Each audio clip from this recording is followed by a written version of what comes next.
Hello students, आज आपण future tense म्हणजे भविष्यकाळ या काळाचा अभ्यास करणार आहोत. मागच्या दोन याच्यामध्ये आपण वर्तमान काळ आणि भूतकाळ म्हणजे प्रेझेंट टेन्स आणि पास्ट टेन्स या दोघांचा अभ्यास केला आणि त्याचे एक्झाम्पल्स पाहिले आणि नियम पाहिले. आता आपण फ्युचर टेन्स पाहूया म्हणजे भविष्यकाळ. आणि मागच्याप्रमाणेच फ्युचर टेन्सचे सुद्धा 4 उपप्रकार पडतात. ते म्हणजे simple future tense, continuous future tense, future perfect tense आणि फ्युचर परफेक्ट कंटिन्युअस टेन्स. आता त्यातला पहिला आपण बघूया सिम्पल फ्युचर टेन्स म्हणजे त्याला आपण मराठीतनं म्हणतो साधा भविष्यकाळ. तर तो काय आहे, तर जेव्हा एखादी क्रिया पुढे केव्हा तरी होणार आहे असे सूचित करायचे असते तेव्हा साधा भविष्यकाळाचा वापर करतो. म्हणजे पुढे होणार आहे, आज ती होत नाही आहे, पुढे होणार आहे भवितव्यात. तर त्याचा इंग्लिशमध्ये आपण बघूया, when any action or event will happen in future of time at that time we use simple future tense. म्हणजे भविष्यात पुढे होणार आहे ती क्रिया दर्शवण्यासाठी आपण भविष्यकाळाचा किंवा सिम्पल फ्युचर टेन्सचा उपयोग करतो. एक्झाम्पल बघूया, आय विल स्टडी टुमारो. मी उद्या अभ्यास करणार आहे. हिच्यामध्ये आपण फक्त आणि फक्त विल हा एक्स्ट्राचा शब्द किंवा आपण त्याला म्हणतो हेल्पिंग व्हर्ब याचा वापर केलेला आहे. विल काय आहे, हेल्पिंग व्हर्ब आहे, ऑक्सिलरी व्हर्ब आहे. त्याचा उपयोग आपण सिम्पल फ्युचर टेन्समध्ये करतो आहे. We shall come to your home. आम्ही she will sing a song. ती गाणे गाणार आहे म्हणजे पुढे अजून गाणार आहे. नंतर we shall come to your home. आम्ही तुझ्या घरी येणार आहोत. तर बघा याच्यामध्ये कसा नियम बनतो, तर सब्जेक्ट प्लस शाल किंवा विल आणि व्हर्ब. आता बघा, आय आणि वी हे प्रोनाऊन्स जर येत असतील तर आपण शाल जनरली वापरतो. आणि ही, शी, इट, दे आणि यू हे येत असतील तर आपण विल वापरतो.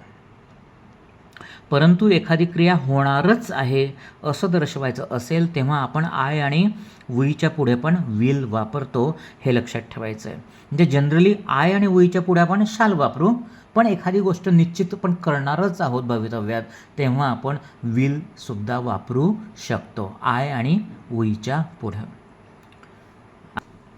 आता दुसरा आहे त्याचा उपप्रकार कंटिन्युअस फ्युचर टेन्स म्हणजे अपूर्ण भविष्यकाळ. It is use to suggest an action that will be continuous at a specific time in future.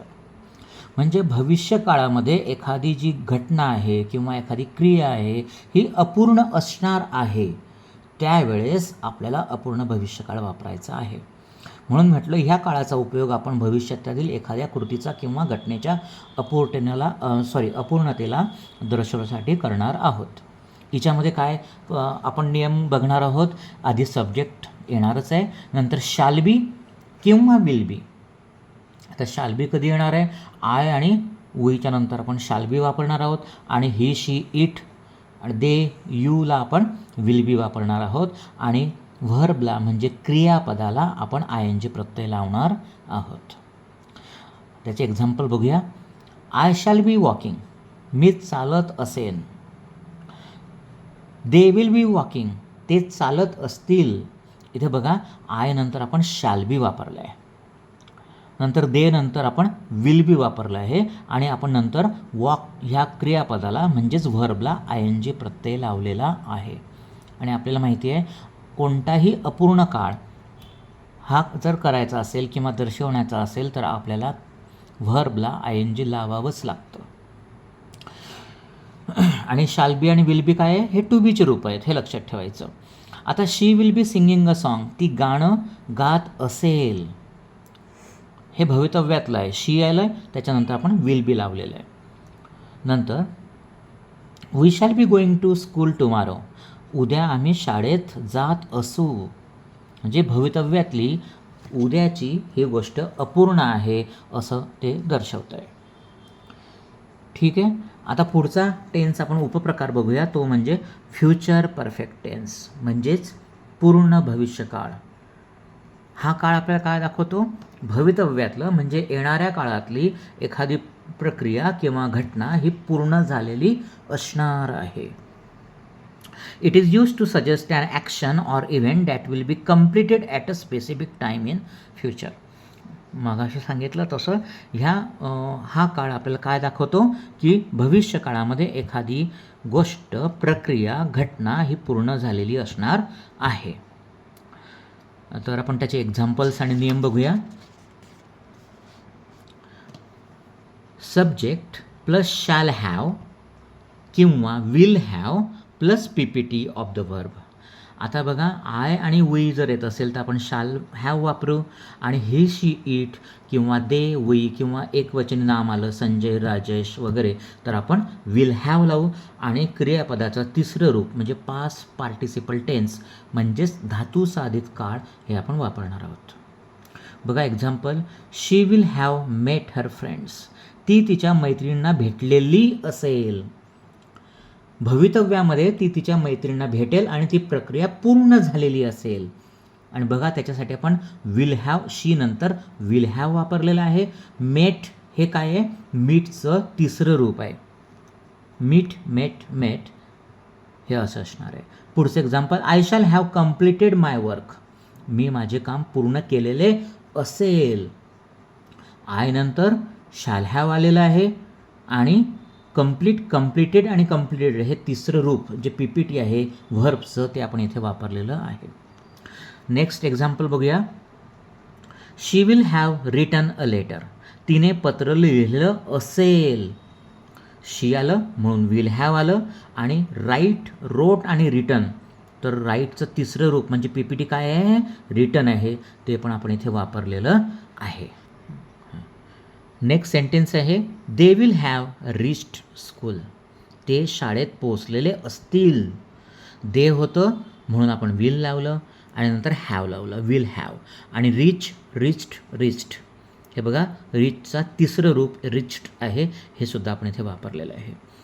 म्हणून लक्षात ठेवा की पूर्ण काळ जो असतो कोणताही, मग तो प्रेझेंटचा असो, पास्टचा असो का फ्युचरचा असो, तिसरं जो काळ येईल पूर्णत्वाचा तेव्हा आपल्याला क्रियापदाचं तिसरं रूप वापरायचंच आहे. त्याच्याशिवाय तो काळ पूर्ण होणार नाही. आणि नेक्स्ट सेंटेन्स शेवटचं बघूया.